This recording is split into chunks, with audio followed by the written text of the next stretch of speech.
I'm not sure exactly what I'm talking about today, and you'll say, well, she never does, and that may well be the case. But anyway, I'm just going to ramble a bit again. Now, in this world that we live in today, right, when does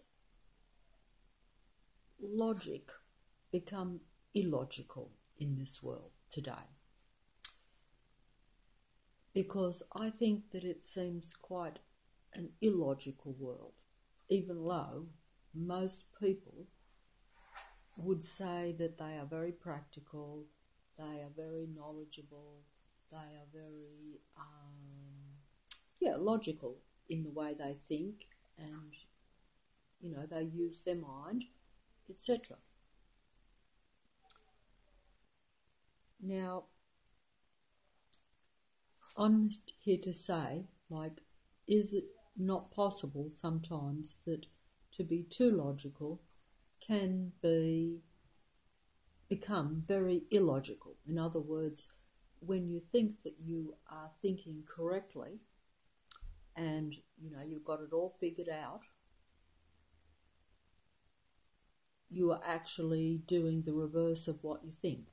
That what you think is being logical is actually the reverse. Now, how could that be? How could that happen in the world or in situations even just on a daily basis, say?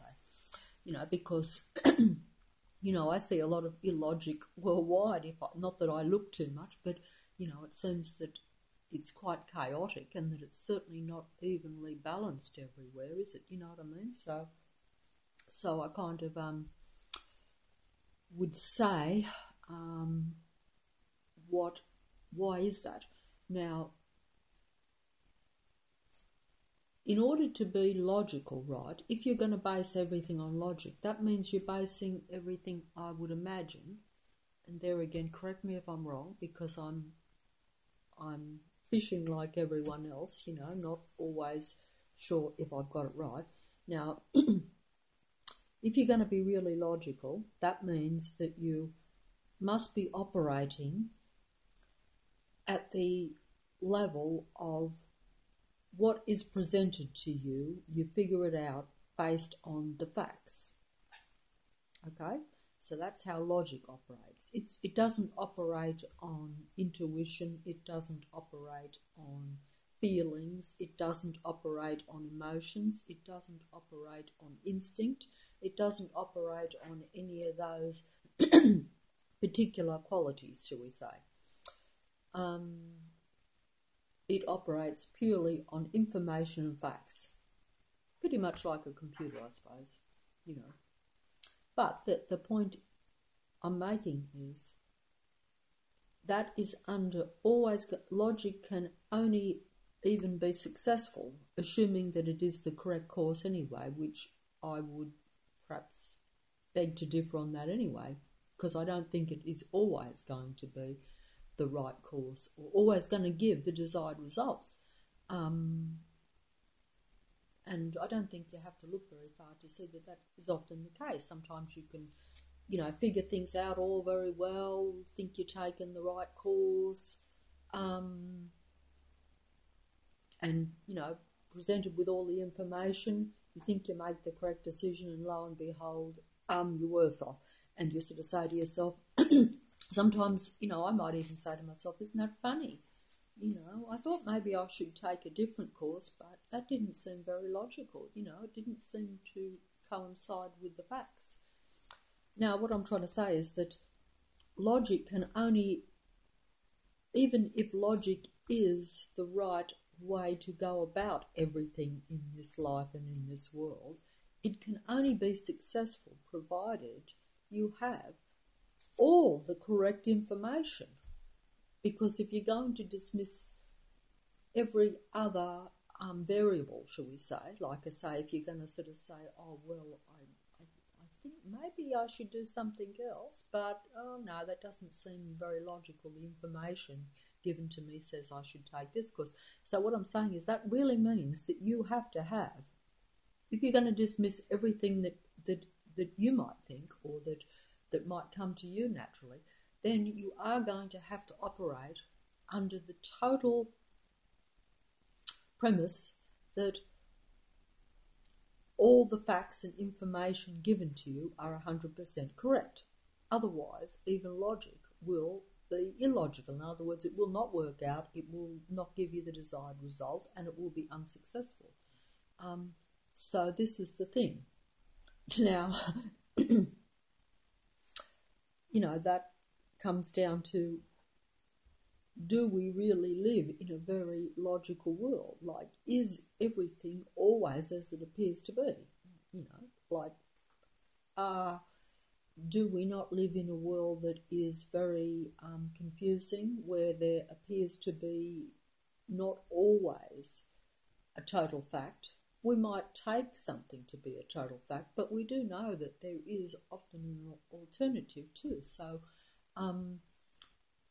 So, like I say, if we look at that, then it's really, is it correct for us to always assume that being logical is the way of the world? Well, it is the way of the world, I think. I think we have become much more that way, much more along that line of thinking that we have to always be practical and have to just base everything on the facts.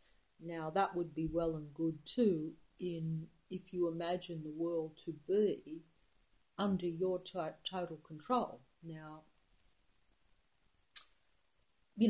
I do not rule this world, and I know it, okay? And I do not have any input into this world. You might say, oh yes, you do, and you do have input. I say, well, I do not. Now, this world is ruled, as I've said before, by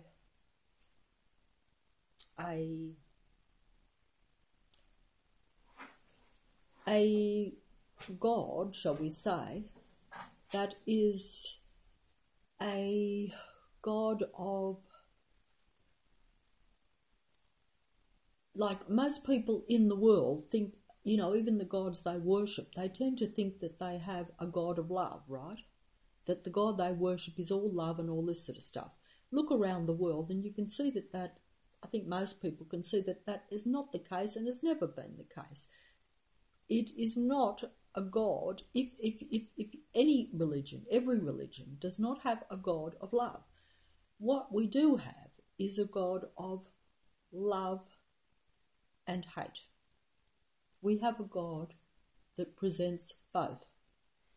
Now, and that goes for all religions, I think. Whatever God you worship, you are really worshipping a God of love, hate, because whether you deny it or not, that is what rules this world, okay? So it has to be the case, doesn't it? If it was all one way or the other, then we wouldn't have all this confusion and we wouldn't always be in that love-hate state and always thinking in terms of good, bad, love, hate, right, wrong, left, right, all this sort of stuff. We would not have that, and we do have it. And we think that way all the time. We cannot even think about love without thinking of the negative side of it. In fact, we wouldn't even think that there was such a thing. We would be so much more in balance. It's because we have that duality. Oh, I've got to get love. Oh, if I don't get it, then, I'm sorry.